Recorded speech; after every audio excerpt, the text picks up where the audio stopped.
Assalamualaikum semuanya. Apa kabar kalian? Semoga dalam keadaan sehat dan dilancarkan rezekinya oleh Allah. Amin ya robbal alamin. Dikisahkan suatu malam Abu Nawas berjalan sendirian melewati hutan untuk pulang ke rumah. Bulan bersinar terang dan suara burung hantu terdengar sayup-sayup.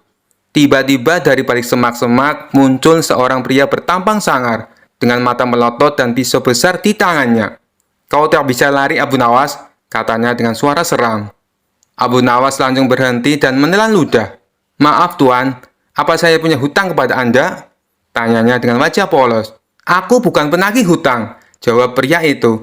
"Aku adalah pembunuh sadis dan gila. Semua orang takut kepadaku." Abu Nawas berpikir cepat. "Wah, kebetulan sekali. Aku juga seorang korban sadis dan gila." Pembunuh itu bingung. "Apa maksudmu?"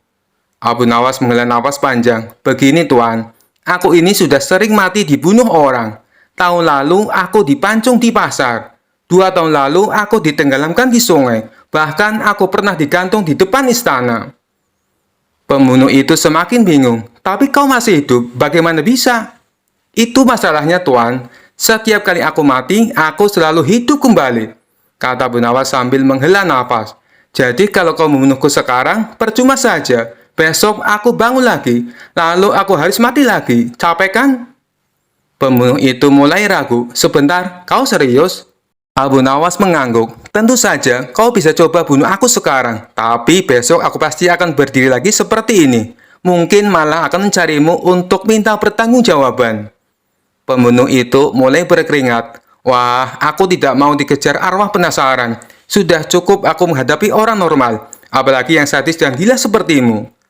Tanpa pikir panjang, pembunuh itu langsung kabur ketakutan ke dalam hutan. Abu Nawas tertawa kecil dan melanjutkan perjalanannya.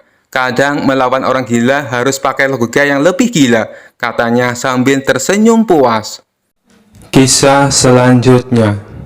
Suatu hari, raja kembali merasa bosan dan ingin menghibur dirinya dengan bertanya kepada orang yang paling sering membuatnya bingung. Maka dipanggillah Abu Nawas ke istana.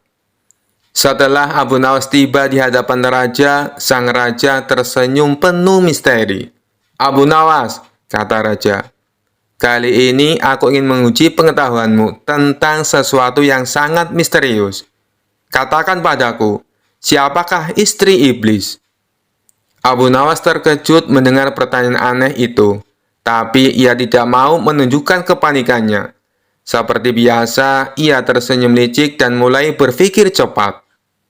"Hamba akan menjawab pertanyaan Baginda, tapi sebelum itu hamba perlu sedikit waktu untuk menyelidikinya," kata Abu Nawas. Raja yang penasaran dan senang dengan tipu daya Abu Nawas mengangguk setuju. "Baiklah, aku berikan waktu 3 hari. Tapi ingat, jika kau tak bisa menjawabnya, kau akan dihukum." Abu Nawas pun pulang dengan otaknya yang cepat berputar. Dalam perjalanan pulang, ia melihat seorang wanita tua yang selalu cerewet di desanya.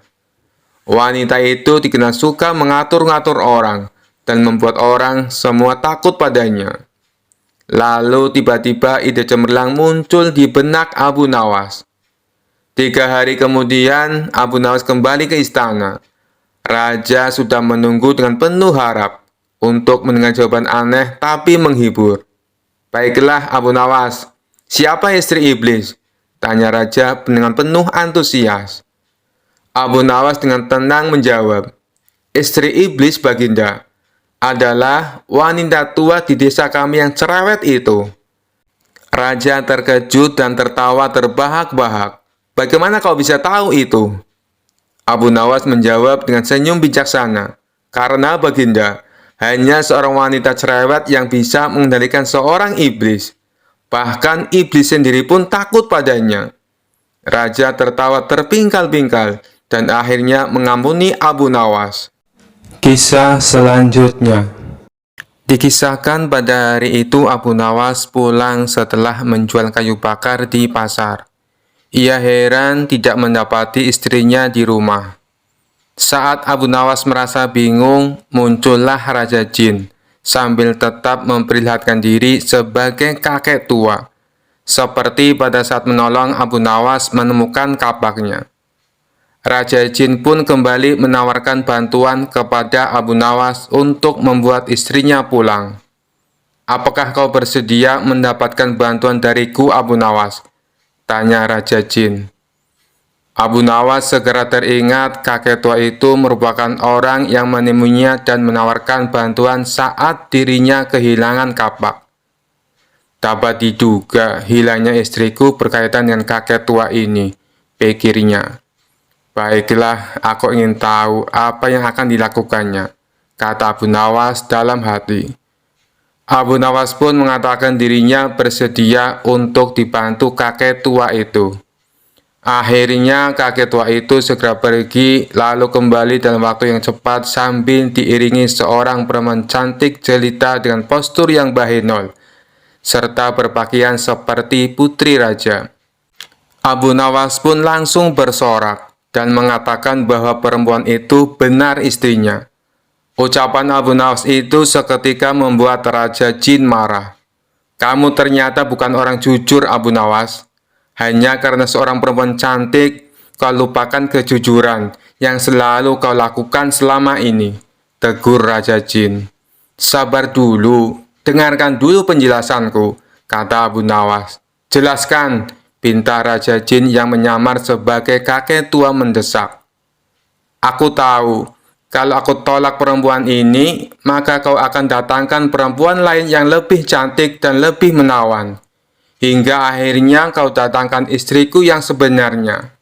Nah, saat itu kau akan minta agar aku ambil 3 perempuan sebagai istriku," kata Abu Nawas.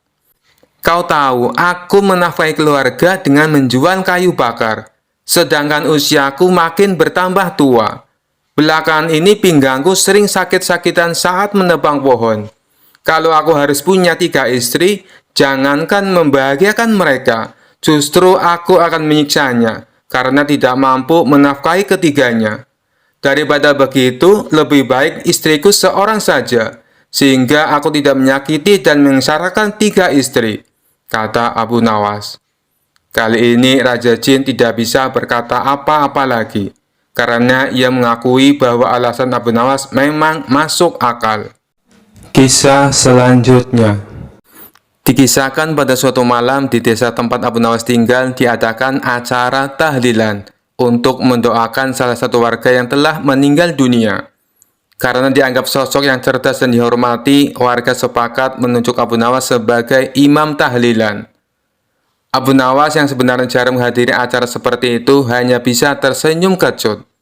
"Baiklah, kalau kalian percaya padaku, aku akan memimpin acara ini," katanya sambil menggaruk-garuk kepala. Sebelum acara dimulai, Abu Nawas diberi kitab tahlil oleh salah seorang tokoh desa. "Ini kitabnya Abu Nawas, nanti bacakan secara berurutan ya," kata tokoh desa tersebut.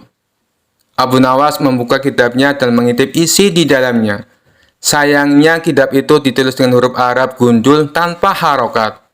Abu Nawas yang terbiasa membaca kitab berharokat merasa sedikit panik. Namun sebagai orang yang tak pernah kehilangan akal, ia berkata dalam hati, "Aku harus menemukan cara agar acara ini tetap berjalan dengan lancar." Warga berkumpul, duduk melingkar di ruang utama rumah. Abu Nawas duduk di depan, memegang kitab tahlil dengan penuh percaya diri. Ia membuka acara dengan suara lantang. "Baiklah saudara-saudaraku sekalian, kita mulai acara ini dengan bacaan basmalah. Bismillahirrahmanirrahim." Semua orang mengikuti mengucapkan amin dengan khusyuk. Kemudian Abu Nawas mulai membaca dengan nada merdu. Tetapi isi yang dibacanya ternyata berbeda jauh dari kitab tahlil. Ia mulai mengarang bebas. "Alhamdulillahilladzi ja'alana ummatan wahidah wa akromana bi Abu Nawas sebagai imam yang tampan." Beberapa orang yang paham bahasa Arab mulai saling pandang. Namun karena suara Abu Nawas terdengar begitu yakin, mereka tetap mengikuti bacaan itu sambil tersenyum geli. Saat tiba di bagian doa, Abu Nawas semakin kreatif. Ia menutup kitabnya dan berkata, "Saudara-saudaraku, doa ini sangat penting. Jadi izinkan aku menyampaikannya dengan cara yang paling tulus. Ia lalu mengangkat tangan dan memulai doanya. Ya Allah, berikan ampunan kepada saudara kami yang telah meninggal. Semoga Engkau melapangkan kuburnya, memberi cahaya dan menjauhkannya dari hal-hal yang membuat tidak nyaman, seperti semut merah atau ular berbisa. Semua orang tertawa kecil, tetapi Abu Nawas tetap melanjutkan dengan nada serius. Ya Allah, semoga Engkau memberkahi makanan yang akan kami nikmati nanti. Jangan biarkan ayam gorengnya terlalu keras atau sambalnya terlalu pedas. Warga yang mendengar mulai tertawa terbahak-bahak. Bahkan beberapa anak kecil yang ikut dalam acara itu tak bisa menahan tawa. Setelah selesai, tokoh desa mendekati Abu Nawas dan berkata, Abu Nawas, sebenarnya bacaanmu tadi tidak sesuai dengan kitab tahlil. Tapi aku harus mengakui, suasana acara ini jadi lebih ringan dan penuh kebahagiaan. Kau memang punya cara unik untuk menghibur kami. Abu Nawas tersenyum sambil berkata, tahlil itu intinya adalah doa dan niat yang tulus. Kalau niatku sudah benar, maka Allah pasti mengerti. Sejak saat itu, warga desa tak lagi menunjuk Abu Nawas sebagai imam tahlilan. Kisah selanjutnya. Suatu hari, Abu Nawas mendengar bahwa ada sebuah ilmu baru yang disebut ilmu mantek. Ilmu tentang logika dan cara berpikir yang benar. Karena Abu Nawas selalu penasaran, ia memutuskan untuk menemui seorang guru besar yang terkenal ahli dalam ilmu mantek. Setelah Abu Nawas duduk di hadapan sang guru itu pun mulai berbicara. Abu Nawas, ilmu mantek adalah ilmu yang sangat penting. Dengan ilmu ini, kamu bisa mengetahui sesuatu yang tidak kamu ketahui, hanya dengan petunjuk kecil.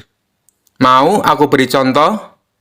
Silakan guru, jawab Abu Nawas dengan penuh semangat. Guru itu lalu bertanya, apakah kamu punya kambing di rumah? Abu Nawas sedikit bingung, tapi ia menjawab, ya, saya punya kambing. Kalau begitu, karena kamu punya kambing, pasti kamu punya tempat untuk mengikatnya di halaman, bukan? Abu Nawas berpikir sejenak dan menjawab, benar, saya punya. Jika kamu punya tempat untuk mengikat kambing di halaman, pasti kamu punya rumah, bukan? Abu Nawas mulai terkesan dengan logika sang guru. Ya, saya punya rumah. Guru itu melanjutkan, kalau kamu punya rumah, pasti kamu sudah menikah dan punya istri, bukan? Abu Nawas mengangguk, benar sekali. Jika kamu punya istri, pasti kamu punya anak. Abu Nawas tersenyum, ya, saya punya anak. Dan jika kamu punya anak, itu artinya kamu adalah orang yang bahagia dan kaya. Abu Nawas terkagum-kagum. Luar biasa, guru. Hanya dengan satu pertanyaan tentang kambing, Anda bisa menyebutkan bahwa saya adalah orang kaya. Sang guru tersenyum bangga. Itulah kehebatan ilmu mantek. Beberapa hari kemudian, Abu Nawas bertemu dengan temannya yang tampak bingung dan gelisah. Temannya itu bertanya, Abu Nawas, aku dengar kamu belajar ilmu mantek. Bisa kamu ajari aku? Abu Nawas berpikir sejenak dan memutuskan untuk meniru metode gurunya. Dia bertanya, apakah kamu punya kambing di rumah?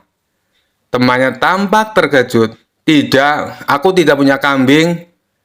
Abu Nawas mengangguk bijak dan berkata, kalau begitu, kamu pasti belum menikah, tidak punya rumah, dan pasti kamu sangat miskin dan tidak bahagia. Temannya langsung marah dan berteriak, apa? Aku hanya tidak punya kambing.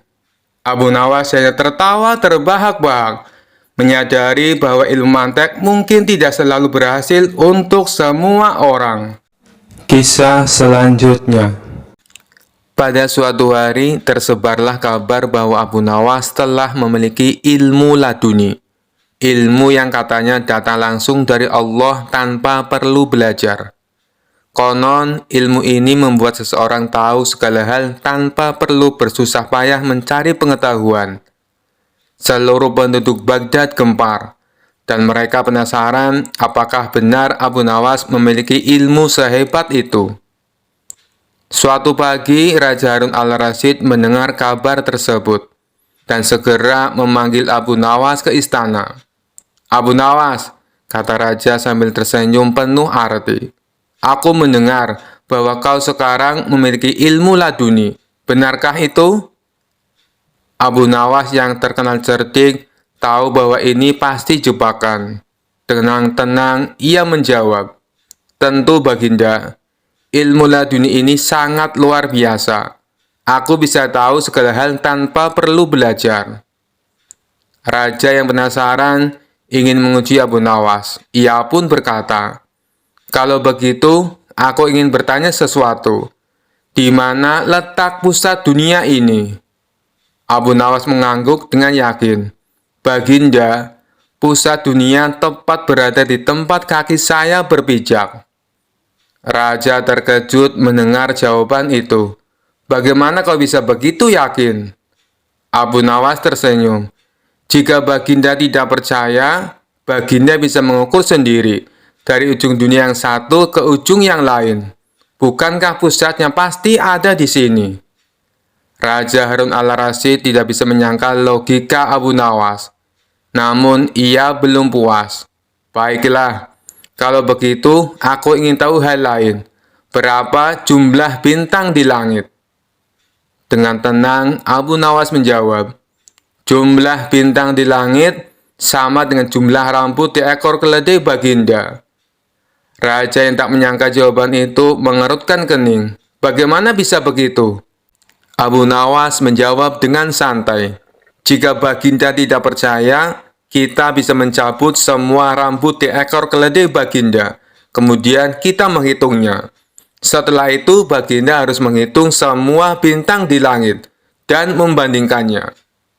Raja Harun al-Rasyid mulai tersenyum geli, tapi dia masih ingin melanjutkan ujiannya. "Baiklah, Abu Nawas. Sekarang pertanyaan terakhir. Apa yang sedang kau pikirkan sekarang?" Abu Nawas tertawa kecil dan menjawab, "Baginda sedang berpikir bahwa aku akan menjawab pertanyaan ini dengan benar." Raja tertawa terbahak-bahak mendengar jawaban Abu Nawas. "Abu Nawas, kau memang penuh akal. Ilmu ladunimu sungguh mengagumkan. Bukan karena kau tahu segalanya, tapi karena kecerdikanmu selalu membuat orang lain terdiam." Kisah selanjutnya. Suatu hari, Raja mendengar kabar tentang ilmu halimun, ilmu untuk menghilang, yang konon dimiliki oleh para ahli dari negeri seberang. Dengan penuh rasa ingin tahu, Raja memanggil Abu Nawas dan memberi tugas yang cukup aneh. "Abu Nawas, aku ingin kau mencari ilmu halimun. Aku ingin tahu rasanya menghilang," kata Raja dengan penuh semangat. Abu Nawas mengerutkan dahi, menyadari bahwa ini akan jadi tugas yang rumit. Namun dia tersenyum dan berkata, "Baik Baginda, beri saya waktu seminggu untuk mencari ilmu tersebut, dan saya akan kembali dengan hasilnya." Raja pun setuju dan Abu Nawas pergi meninggalkan istana. Namun bukannya pergi ke negeri seberang, Abu Nawas malah pergi ke sebuah desa kecil untuk berpikir keras sambil beristirahat. Setelah seminggu, dia kembali ke istana dengan pakaian dan wajah yang penuh keyakinan. "Baginda," seru Abu Nawas dengan serius, "saya telah berhasil menemukan ilmu halimun. Saya akan membuktikannya sekarang."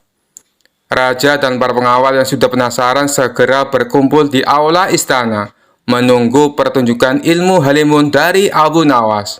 "Baginda," kata Abu Nawas dengan dramatis, "untuk bisa menghilang, Baginda harus menutup mata dan mengucapkan mantra yang saya ajarkan ini. Halaman, halamun, halimun. Dan ingat, jangan buka mata sampai saya mengatakan sudah selesai." Raja menutup mata rapat-rapat sambil mengucapkan mantra dengan sungguh-sungguh. Halaman, halamun, halimun. Setelah Raja mengulang mantranya beberapa kali, Abu Nawas memberi isyarat kepada semua orang di aula untuk diam-diam meninggalkan ruangan.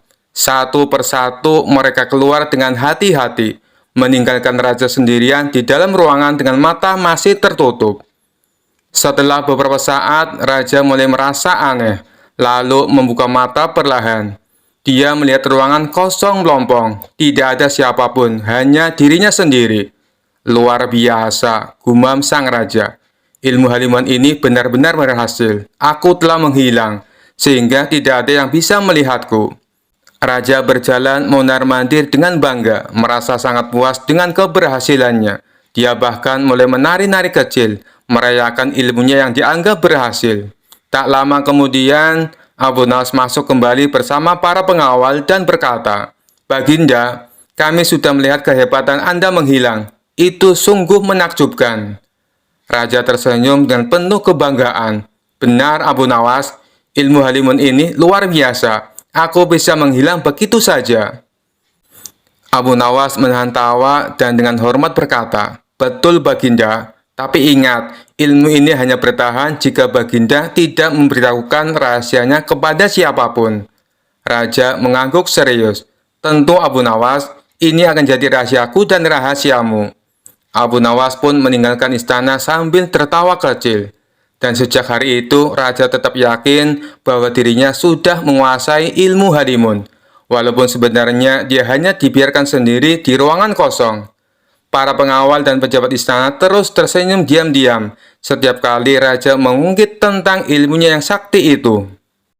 Kisah selanjutnya. Suatu hari, Abu Nawas merasa ingin menjadi orang yang lebih bijaksana. Dia mendengar bahwa ada seorang guru besar yang sangat terkenal dengan ilmunya. Guru itu terkenal karena menguasai ilmu diam.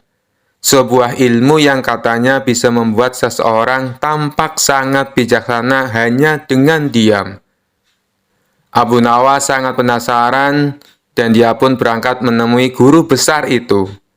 Setelah berjalan jauh dan melewati berbagai rintangan, akhirnya Abu Nawas sampai di rumah guru besar. "Guru, aku ingin belajar ilmu diam," kata Abu Nawas dengan penuh semangat. Sang guru tersenyum dan berkata, "Baiklah Abu Nawas, untuk belajar ilmu diam, kamu harus melewati satu ujian sederhana. Kamu harus diam selama 1 minggu penuh, tidak berbicara sepatah kata pun. Jika kamu berhasil, maka kamu akan menguasai ilmu ini."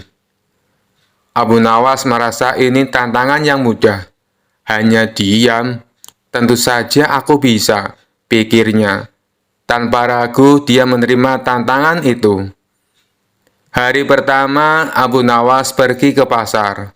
Dia berjalan dengan tenang dan tidak mengeluarkan satu pun kata. Orang-orang di pasar terkejut melihat Abu Nawas yang biasanya cerewet. Kini diam 1000 bahasa. Mereka bertanya-tanya, apakah Abu Nawas sakit? Tapi Abu Nawas tetap diam. Hari kedua, tetangganya datang meminta tolong untuk memindahkan barang berat. Tapi karena Abu Nawas tidak boleh berbicara, dia hanya mengangguk dan melambaikan tangan tanda tidak bisa membantu. Tetangganya pun merasa heran dan kecewa. Ada apa dengan Abu Nawas? Kenapa dia tiba-tiba tidak mau bicara? Gumam tetangganya. Hari ketiga, Abu Nawas pergi ke rumah temannya untuk makan malam. Temannya menyajikan hidangan yang luar biasa enak. Namun saat temannya menanyakan pendapatnya tentang makanan, Abu Nawas hanya tersenyum dan tetap diam. Temannya menjadi bingung. Apakah masakanku tidak enak sampai Abu Nawas tidak mau berkomentar, pikirnya. Hari keempat, seorang anak kecil mengetuk pintu rumah Abu Nawas dan bertanya, "Paman, di mana arah ke rumah sakit?" Tapi karena Abu Nawas sedang belajar ilmu diam, dia hanya menunjuk ke arah yang salah tanpa bicara apa-apa. Anak kecil itu pun akhirnya tersesat dan malah berakhir di kandang kambing. Hari kelima, Abu Nawas sudah mulai merasa sulit. Diam selama ini ternyata melelahkan. Dia rindu untuk tertawa, bercanda, dan bercerita dengan orang-orang. Namun, dia tetap teguh berusaha menyelesaikan tantangan ini. Pada hari ketujuh, Abu Nawas datang lagi ke rumah sang guru. "Guru, aku sudah diam selama 7 hari. Apakah sekarang aku sudah menguasai ilmu diam?" Sang guru tertawa kecil dan berkata, "Abu Nawas, ternyata diam itu tidak selalu membuat kita bijaksana. Terkadang kita justru perlu berbicara untuk membantu orang lain dan membuat hidup lebih ceria."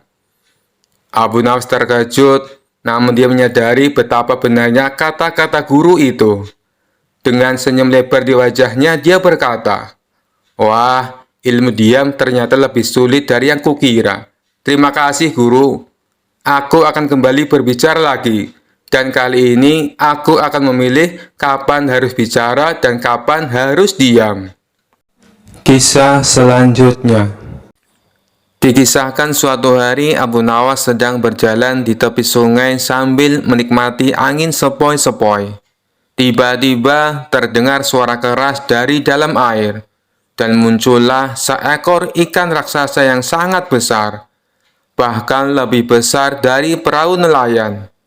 Ikan itu menatap Abu Nawas dengan mata tajam, seakan ingin memulai percakapan. "Hai manusia, kau adalah Abu Nawas yang terkenal cerdik itu, bukan?" tanya ikan raksasa dengan suara yang menggelegar. Abu Nawas kaget, tapi ia cepat-cepat menguasai diri. "Benar, aku Abu Nawas, tapi aku belum pernah berdebat dengan seekor ikan sebesarmu. Apa kau ingin mengajakku berdebat?" Ikan raksasa itu tertawa, menyebabkan riak-riak besar di permukaan air.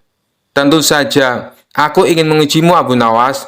Banyak manusia mengira aku hanya ikan biasa, tapi aku lebih pintar dari yang kau kira." Abu Nawas tersenyum. "Baiklah, wahai ikan raksasa, apa yang ingin kau debatkan denganku?" Ikan itu mendekat dan berkata, "Pertanyaan sederhana, mana yang lebih berguna, tinggal di dalam air atau di daratan?" Abu Nawas tertawa kecil dan menjawab, "Tentu saja di daratan. Di darat, kami manusia bisa berjalan, bekerja, memasak, dan membangun rumah. Di air, kau hanya berenang bolak-balik." Ikan itu tersenyum mengejek. "Kau tak tahu kesulitan hidup di darat, Abu Nawas. Di air, aku tidak perlu susah payah memasak, karena makananku sudah langsung tersedia. Tidak perlu rumah atau tempat tinggal, karena seluruh sungai ini adalah tempatku. Hidup di air itu lebih praktis."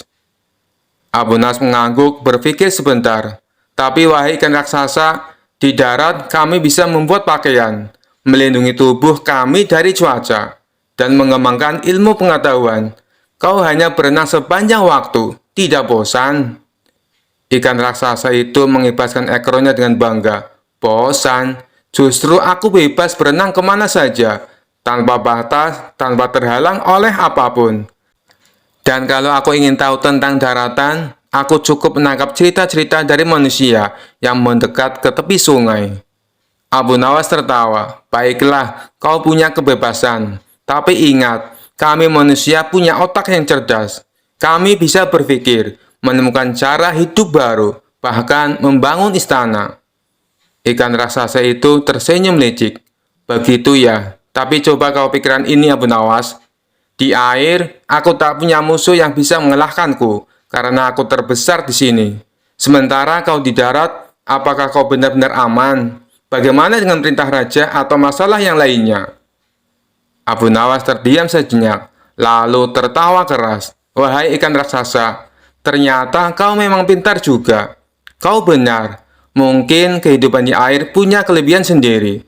Tapi jangan lupa, aku juga pintar beradaptasi dan menaklukkan masalah di darat."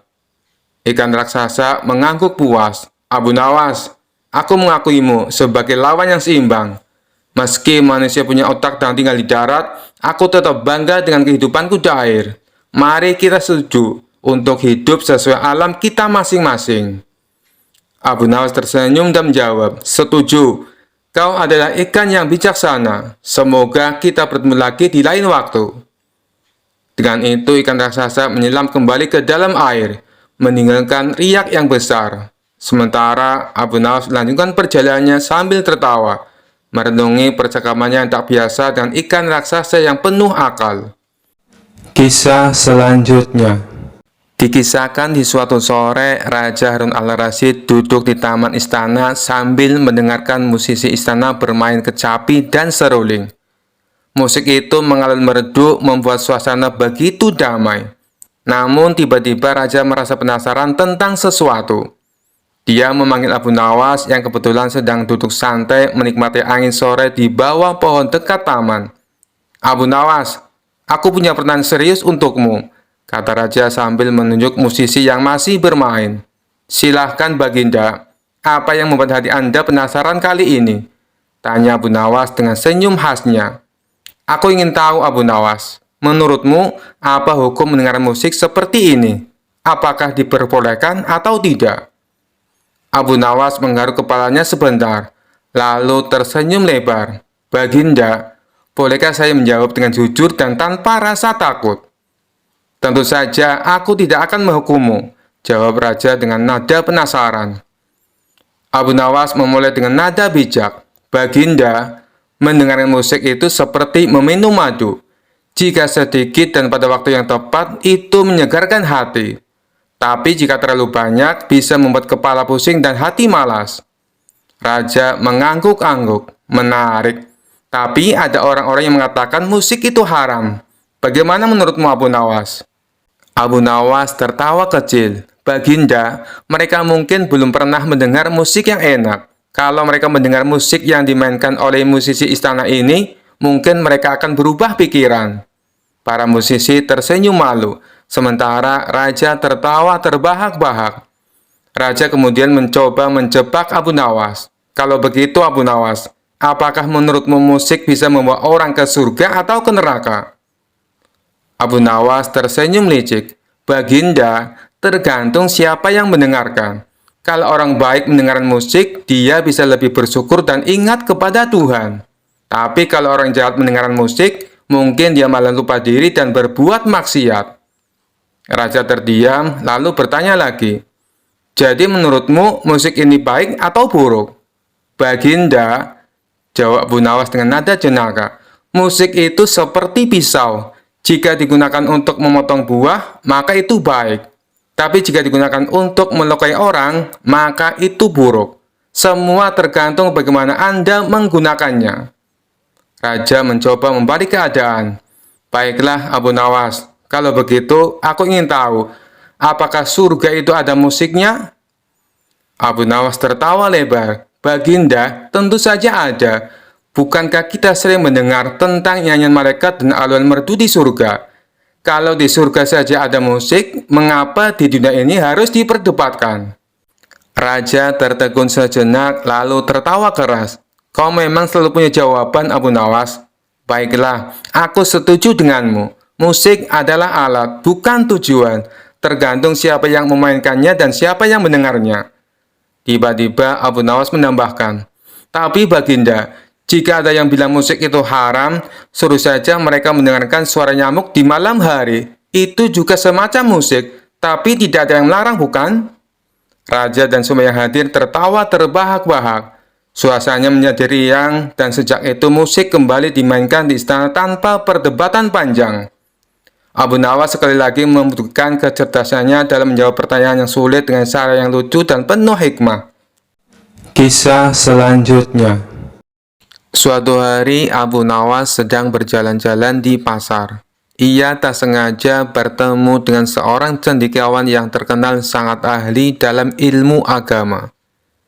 Cendekiawan itu lalu mengajak Abu Nawas berbincang-bincang tentang berbagai topik. Hingga akhirnya perbincangan mereka sampai pada topik yang agak sensitif, hukum onani dalam Islam. Cendekiawan itu dengan penuh keyakinan berkata, "Onani itu haram, karena dalam Islam tindakan seperti itu sangat dilarang keras." Abu Nawas mengangguk-angguk mendengarkan, lalu tiba-tiba berkata, "Apakah itu benar, wahai Tuan cendekiawan?" "Benar sekali," jawab si cendekiawan dengan tegas. Abu Nawas kemudian berkata, "Kalau begitu, bagaimana dengan orang yang makan sendiri? Apakah itu juga haram?" Si cendekiawan bingung sejenak, lalu menjawab, "Tidak, tentu saja tidak haram. makan sendiri itu halal. Abu Nawas tersenyum lebar. Jadi, apa bedanya? Onani kan seperti makan sendiri, tidak mengganggu orang lain. Cendekiawan itu terdiam, tampak kebingungan, tetapi tak mau kalah. Tapi Abu Nawas, onani itu melibatkan nafsu, sedangkan makan tidak. Abu Nawas mengangguk, benar sekali Tuan, tapi tidakkah nafsu makan juga nafsu? Bukankah ketika lapar, kita juga didorong oleh nafsu? Si cendekiawan semakin bingung, ia mencoba mencari argumen lain. Tapi Abu Nawas, onani bisa membawa seseorang pada keburukan, seperti menjadi malas dan tidak produktif. Abu Nawas tertawa kecil. Lalu, apakah makan tidak bisa membuat kita malas? Bukankah kita seringkali merasa mengantuk setelah makan kenyang? Cendekiawan itu semakin terpojok. Abu Nawas, kamu selalu punya cara untuk membingungkan orang lain. Tapi kali ini, aku rasa kita harus sepakat bahwa dalam hal ini lebih baik berhati-hati daripada menyesal. Abu Nawas tersenyum lagi. Tuan cendekiawan, aku hanya bercanda. Tentu saja, kita harus berhati-hati dalam segala hal. Dan yang paling penting, kita harus selalu menjaga diri dari perbuatan yang bisa merugikan diri kita sendiri dan orang lain. Cendekiawan itu akhirnya tertawa. Kamu benar Abu Nawas. Kamu memang selalu punya cara untuk membuat orang berpikir sekaligus tertawa. Kisah selanjutnya. Suatu hari, dua saudara datang ke hadapan Abu Nawas dengan wajah masam dan tegang. Mereka sedang berseteru karena harta warisan dari orang tua mereka yang baru saja meninggal. Mereka berdebat dan berselisih tanpa henti. Masing-masing merasa berhak atas bagian yang lebih besar. Abu Nawas, tolonglah kami. Kami tidak bisa menemukan cara membagi harta warisan ini dengan adil, kata salah satu dari mereka. Abu Nawas yang terkenal bijaksana namun penuh akal memandang keduanya dengan tatapan serius, lalu tersenyum kecil. Baiklah, aku akan membantumu membagi harta warisan ini secara adil, tapi aku punya satu syarat. Kedua saudari itu mengangguk serempak. Apa syaratnya Abu Nawas? Kami akan menurut, jawab mereka. Syaratnya, kata Abu Nawas sambil menahan tawa dalam hati. Kalian harus menjalankan metode pembagian yang kuciptakan sendiri. Jika setuju, kalian tidak boleh mengeluh atau menolak. Keduanya langsung setuju karena yakin Abu Nawas pasti akan bersikap adil. Tanpa menunda waktu, Abu Nawas meminta mereka membawa semua barang warisan ke tengah-tengah ruang sidang kecil yang ia buat di rumahnya. Di sana ada sebidang tanah, seekor kambing, dan sepeti penuh koin emas. Abu Nawas menatap harta tersebut dengan pandangan yang penuh perhatian, lalu berkata, "Baik, mari kita mulai. Akan kubagi semuanya secara tepat dan adil." Kemudian ia menunjuk salah satu saudara dan berkata, "Kau yang tertua, akan kuberikan bagian tanah ini. Kau bisa menggarap tanah tersebut untuk kebutuhanmu." Lalu ia menunjuk saudara yang lain, "Kau yang lebih muda, kau mendapatkan kambing ini. Kau bisa memelihara dan merawatnya, lalu mengambil keuntungan dari susu dan hasilnya." Namun kedua saudara itu tidak puas. Si sulung memprotes, "Abu Nawas, tanah ini kering. Bagaimana aku bisa mendapatkan keuntungan dari ini? Adikku dapat kambing yang bisa menghasilkan setiap hari." Dan si bungsu tak kalah kesalnya, "Bagaimana bisa aku hanya mendapatkan seekor kambing? Tanah itu lebih berharga dari kambing ini." Abu Nawas tersenyum mendengar keluhan mereka. "Oh, jadi kalian tidak puas dengan bagian masing-masing?" Mereka mengangguk. Lalu Abu Nawas mengeluarkan ide cerdasnya. "Kalau begitu, kita ubah pembagiannya. Yang tertua akan mendapatkan kambing, sedangkan yang muda akan mendapatkan tanah," katanya. Tapi seperti yang Abu Nawas duga, mereka kembali tidak puas dan mulai berdebat lagi. Si sulung merasa kambing tak cukup bernilai, dan si bungsu merasa tanahnya terlalu kering. Mereka mulai saling menyalahkan dan hampir bertengkar. Abu Nawas lalu berkata dengan suara lantang, "Sudah, cukup. Karena kalian tidak bisa menerima pembagian apapun dengan ikhlas, aku akan memberikan solusi terakhir. Akan kubagi semua harta ini dengan adil. Aku akan mengambil semuanya. Kedua saudara itu terkejut. Apa maksudmu, Abu Nawas? Tanya mereka bingung. Begini, kata Abu Nawas. Daripada kalian terus berkelahi dan tak bisa menerima bagian masing-masing, lebih baik aku saja yang menyimpan harta ini. Setidaknya aku tidak perlu mendengar keributan dan pertengkaran kalian. Mendengar itu, keduanya terdiam. Mereka sadar bahwa sikap serakah mereka hanya memperkeruh keadaan. Tanpa harta tersebut, mereka justru tidak mendapatkan apa-apa. Keduanya saling pandang, lalu berkata, "Baiklah Abu Nawas, kami telah salah. Kami akan menerima pembagianmu tanpa protes lagi." Abu Nawas tersenyum. Nah, itu baru sikap yang benar. Kalau begitu, aku akan membagi sesuai yang pertama. Si sulung dapat tanah, dan si bungsu dapat kambing. Dan seperti emas ini, kalian berdua akan membaginya setengah-setengah. Keduanya tersenyum dan mengangguk lega. Mereka pun mengucapkan terima kasih kepada Abu Nawas atas pelajaran berharga yang ia berikan. Dan sejak hari itu, kedua saudara itu hidup damai dan tak pernah lagi berselisih soal harta. Kisah selanjutnya. Suatu hari, Abu Nawas ditunjuk oleh raja untuk menjadi hakim sementara di istana, karena hakim kerajaan sedang sakit. Raja berkata, "Abu Nawas, aku ingin kau mengadili kasus perceraian ini. Tunjukkan kebijaksanaanmu."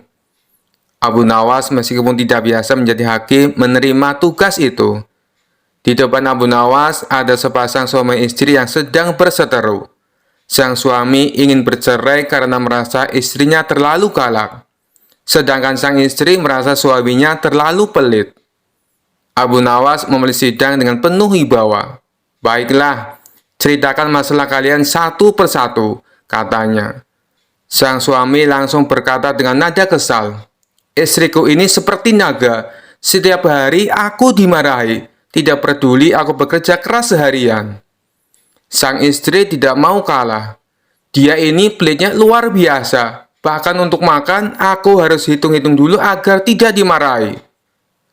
Abu Nawas mendengarkan dengan penuh perhatian, lalu berkata, Ini masalah besar. Aku harus berpikir." Sambil berpikir, Abu Nawas meminta waktu sejenak dan beranjak keluar ruangan. Tapi begitu ia kembali, ia mendapati pasangan itu sudah bertengkar hebat. Suaminya berkata, "Aku sudah tidak tahan, kau tidak pernah puas." Istrinya membalas, "Kalau kau tidak pelit, aku juga tidak akan marah-marah." Abu Nawas bingung bagaimana cara menyelesaikan pertikaian itu tanpa memperlukan dirinya sendiri. Akhirnya ia memutuskan untuk melakukan sesuatu yang tidak biasa. Abu Nawas berdiri dengan tegas. "Baiklah, karena kalian berdua tidak bisa akur, aku akan memberi kalian hukuman." Pasangan itu terkejut. "Hukuman? Apa maksud Anda, Tuan Hakim?" Abu Nawas tersenyum kecil. "Kalian akan dihukum tinggal bersama selama 3 bulan di penjara istana. Kalian harus makan, tidur, dan melakukan semua kegiatan bersama. Jika setelah 3 bulan kalian masih ingin bercerai, maka aku akan menyetujuinya." Pasangan itu saling menatap. Sang suami tampak takut dan berkata, "3 bulan bersama dia di penjara, aku bisa mati muda." Sang istri juga ragu. 3 bulan dengan orang sepelit dia, aku bisa kelaparan. Akhirnya mereka berdua sepakat untuk berdamai. "Kami akan mencoba untuk rukun kembali, Tuan Hakim. Tidak perlu di penjara." Abu Nawas tersenyum lebar. "Bagus, itu keputusan bijak. Ingat, lebih baik hidup rukun daripada saling menyalahkan." Raja yang mendengar kabar ini tertawa terbahak-bahak. "Abu Nawas, kau benar-benar hakim yang unik. Kau hampir dipermalukan, tapi akhirnya justru berhasil menyelesaikan masalah." Abu Nawas dengan rendah hati menjawab, "Baginda, menjadi hakim bukan hanya soal keadilan, tapi juga soal kebijaksanaan dan sedikit akal-akalan." Kisah selanjutnya. Dikisahkan seorang hakim untuk wilayah pusat kota telah wafat setelah mengidap sakit kritis. Baginda Raja mengutus hakim baru yang terkenal dengan sosok kejam dan bengis. Ketika hakim sudah sampai di pusat kota, para saudagar, pemuka agama, dan tokoh setempat mulai berdatangan ke istana. Mereka membawa hadiah untuk Tuan Hakim sebagai ucapan selamat. Tuan Hakim menanyakan sosok Abu Nawas yang sering ia dengar. "Mana Abu Nawas? Kenapa dia belum menghadap?" tanya sang hakim. "Kami tidak tahu, Tuan. Nanti kami akan menemuinya," jawab mereka. Setelah pulang, mereka menemui Abu Nawas di rumahnya. "Hai Abu Nawas, kamu dicari Tuan Hakim," kata mereka. Abu Nawas pun ingin menemui Tuan Hakim dengan membawa sebuah hadiah yang sederhana. Namun sial, ketika di tengah perjalanan, buah-buahan yang dia bawa bergelinding di atas nampan. Abu Nawas mencoba menatanya kembali, akan tetapi buah-buahan itu terus menggelinding di atas nampan. Karena kesal, Abu Nawas akhirnya memakan buah yang ia bawa, sehingga hanya tersisa 1 butir. Sesampainya di istana, Tuan Hakim menyambutnya dengan hangat.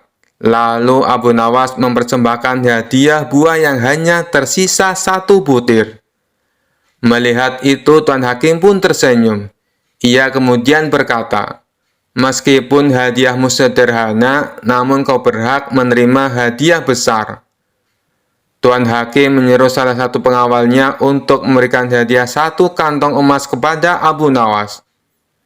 Betapa senangnya Abu Nawas, ia tak menduga akan mendapatkan hadiah begitu banyak. Lalu Abu Nawas pun pulang dan memberitahukan kepada istrinya, "Aku pikir Tuan Hakim galak dan pelit. Ternyata ia sangat baik dan dermawan," puji Abu Nawas. "Mengapa engkau bisa seyakin itu?" tanya istrinya. "Tadi aku baru dari istananya, dan Tuan Hakim memberiku 1 kantong uang. Padahal aku memberinya hadiah 1 butir buah," kata Abu Nawas. "Kenapa tidak kau ulangi saja? Besok datanglah ke istana, dan bawalah buah yang banyak. Pasti hadiah yang kau dapat lebih banyak lagi," kata istrinya senang. Keesokan harinya, Abu Nawas membawa sekeranjang penuh buah nanas. Ketika di perjalanan menuju istana, Abu Nawas bertemu seorang temannya. "Mau kemana Abu Nawas?" tanyanya. "Mau ke istana Tuan Hakim," jawab Abu Nawas. "Menurutku lebih baik diganti buah yang lebih pantas Abu Nawas, seperti buah anggur," kata teman Abu Nawas. Abu Nawas pun setuju dengan usulan tersebut. Lantas ia pergi ke pasar membeli buah anggur terbaik untuk diberikan kepada Tuan Hakim. Ketika sampai di istana, Tuan Hakim menyambutnya dengan hangat. Dan Abu Nawas mempersembahkan buah anggur yang baru saja dibelinya. Namun hadiah tersebut tidak bisa memikat Tuan Hakim. Tuan Hakim justru beranggapan Abu Nawas menghinanya, dan ia menjadi marah. "Kamu tahu kan, kalau aku paling benci buah anggur?" tanya Tuan Hakim emosi. Tuan Hakim menyuruh pengawal melempari Abu Nawas dengan buah anggur. Setiap kali buah anggur mengenai dirinya, Abu Nawas selalu berkata, "Alhamdulillah." Melihat hal itu, Tuan Hakim menjadi heran. "Kenapa kamu mengucap Alhamdulillah? Padahal aku sedang menghukum kamu," ucap Tuan Hakim. Dengan polosnya, Abu Nawas menjawab, "Sebab pada awalnya aku akan membawa sekeranjang buah nanas. Untungnya ada temanku yang menyarankan supaya membawa buah anggur saja. Coba, kalau yang dilempar buah nanas, tentu akan membuat kepalaku memar dan hidungku patah. Bagaimana aku tidak bersyukur kepada Allah atas keselamatanku?" lanjut Abu Nawas. Spontan Tuan Hakim tertawa terpinggal-pinggal mendengar alasan Abu Nawas, dan ia pun mempersilahkan Abu Nawas untuk pulang. Kisah selanjutnya. Di sebuah acara di Istana Raja Harun al-Rasyid hadir seorang tamu istimewa, yaitu Habib Ba'alawi, seorang ulama dari Yaman yang terkenal membanggakan nasabnya, yang katanya tersambung langsung ke Nabi Muhammad SAW. Habib ini tidak hanya berbicara tentang ilmu agama, tetapi juga sering menyisipkan cerita tentang garis keturunannya. Aku adalah keturunan Rasulullah, maka sudah sepantasnya aku dihormati lebih dari siapapun di sini, katanya dengan suara lantang, membuat beberapa tamu istana merasa risih. Raja Harun yang tahu Abu Nawas pasti bisa menghibur suasana memanggilnya. Abu Nawas, kemarilah. Aku ingin kau berbincang dengan Habib Ba'alawi. Tapi hati-hati, dia sangat membanggakan garis keturunannya. Abu Nawas dengan senyum tipisnya segera menghampiri Habib Ba'alawi. Tuan Habib, sungguh mulia nasab Anda yang tersambung langsung ke Nabi. Saya ini hanya rakyat biasa, tapi bolehkah saya bertanya? Silakan Abu Nawas, jawab Habib dengan nada tinggi, merasa posisinya lebih tinggi. Abu Nawas memulai dengan nada polos. Tuan Habib, karena nasab Anda sangat mulia, saya penasaran. Apakah kemuliaan itu otomatis membuat Anda bebas dari dosa? Habib Ba'alawi menjawab dengan yakin, tentu saja tidak. Tapi keturunan Nabi memiliki tanggung jawab besar untuk menjaga martabat dan kehormatan. Luar biasa, kata Abu Nawas sambil mengangguk-angguk. Berarti jika Anda melakukan kesalahan, kesalahan itu tidak bisa disalahkan pada Nabi kan? Tentu saja tidak, jawab tegas sang Habib. Kalau begitu Tuan Habib, lanjut Abu Nawas dengan senyum lecek. Mengapa Anda terus-menerus membanggakan nasab Anda? Bukankah yang penting itu amal perbuatan, bukan asal keturunan? Para tamu istana langsung menahan tawa. Sang Habib mulai gugup, tetapi mencoba mempertahankan wibawanya. Habib Ba'alawi menjawab dengan nada tinggi. Nasabku adalah kehormatan yang harus dijaga. Kau Abu Nawas tidak tahu betapa sulitnya menjadi keturunan Nabi. Abu Nawas tersenyum santai. Tuan Habib, saya bukan keturunan Nabi, tapi saya tahu satu hal. Di akhirat nanti, Tuhan tidak akan bertanya siapa nenek moyang kita, tetapi apa yang sudah kita lakukan di dunia ini. Sang Habib mulai terpojok, tetapi tetap mencoba membalas. Tapi Abu Nawas, kau harus tahu, aku ini ibarat akar yang mulia, sedangkan kau mungkin hanya ranting liar yang tumbuh di mana-mana. Abu Nawas tertawa kecil. Tuan Habib, akar memang penting. Tapi jika pohonnya tidak berbuah, apa gunanya? Sedangkan ranting liar seperti saya, meskipun kecil, kadang bisa memberi buah yang manis. Raja Harun al-Rasyid langsung tertawa terbahak-bahak mendengar jawaban Abu Nawas.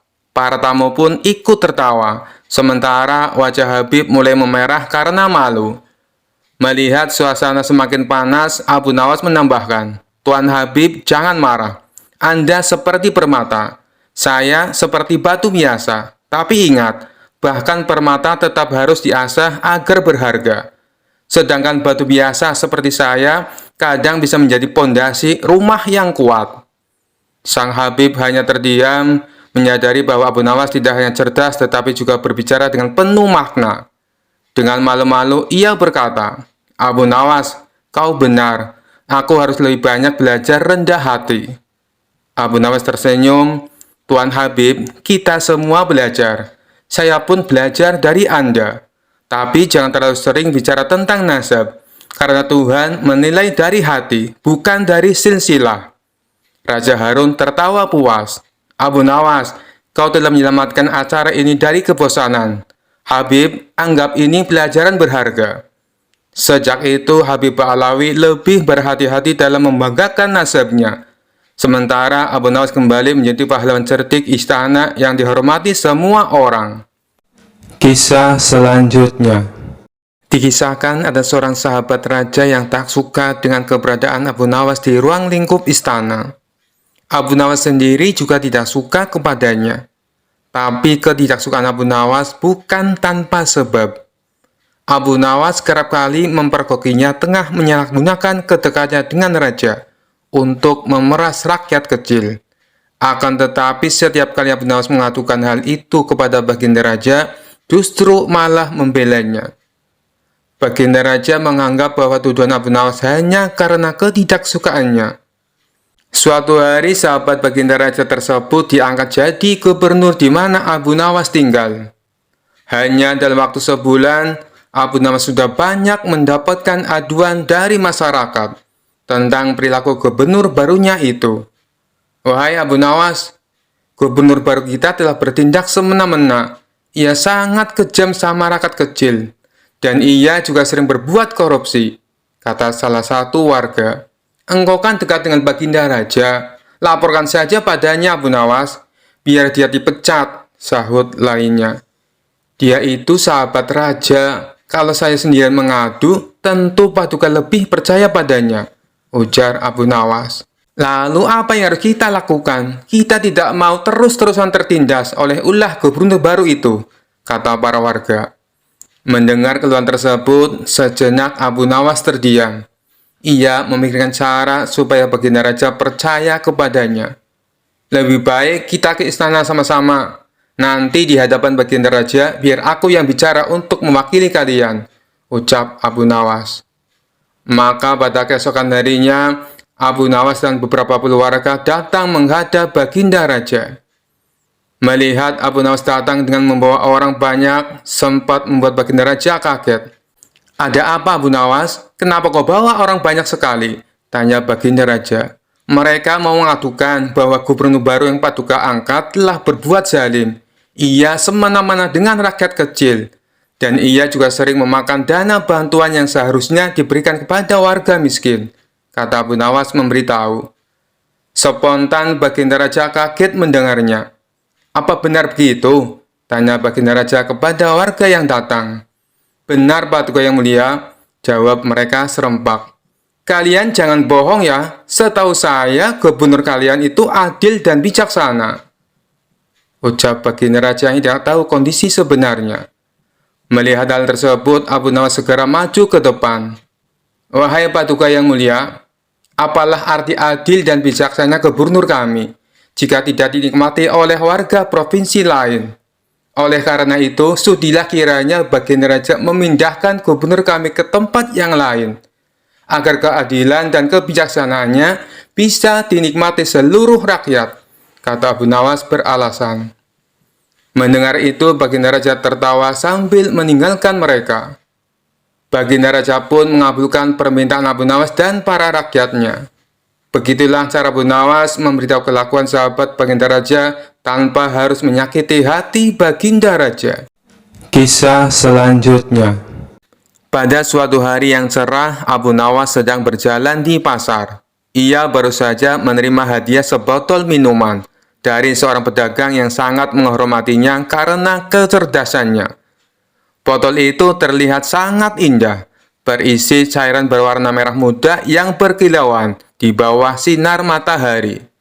Abu Nawas yang penasaran sambil tersenyum berkata pada dirinya sendiri, minuman ini terlihat sangat menggoda, apa salahnya mencicipinya sedikit?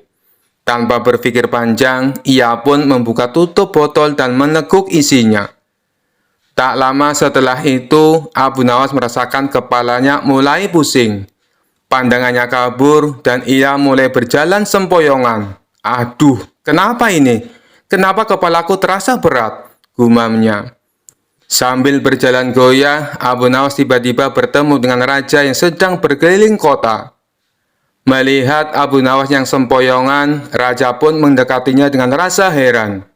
Abu Nawas, apa yang terjadi padamu? Mengapa kau terlihat seperti orang mabuk? Tanya raja sedikit khawatir. Dengan suara yang sedikit melantur, Abu Nawas menjawab, Tuanku, hamba baru saja meminum sesuatu dari botol ini, dan tiba-tiba hamba merasa seperti terbang ke awan. Raja terkejut dan penasaran. Botol apa yang kau minum itu, Abu Nawas? Apakah itu minuman keras?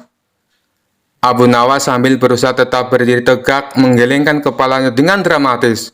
Oh tidak, tuanku, ini bukan minuman keras. Ini lebih dari itu. Ini adalah minuman keajaiban. Raja yang semakin penasaran bertanya, keajaiban? Bagaimana mungkin sebotol minuman bisa membuatmu sempoyongan seperti ini? Abu Nawas dengan gaya yang sangat dramatis menjawab, minuman ini membuat hamba melihat dunia dengan cara yang berbeda. Tadi hamba melihat kucing terbang, dan sekarang hamba merasa bumi berputar lebih cepat dari biasanya. Raja tertawa terbahak-bahak melihat tingkah Abu Nawas yang terlihat seperti sedang mabuk berat. Namun di balik tawanya, ia mulai curiga dan ingin tahu lebih lanjut tentang apa yang sebenarnya terjadi pada Abu Nawas. Abu Nawas, biarkan aku mencicipi sedikit minuman itu. Aku ingin tahu apa yang membuatmu seperti ini.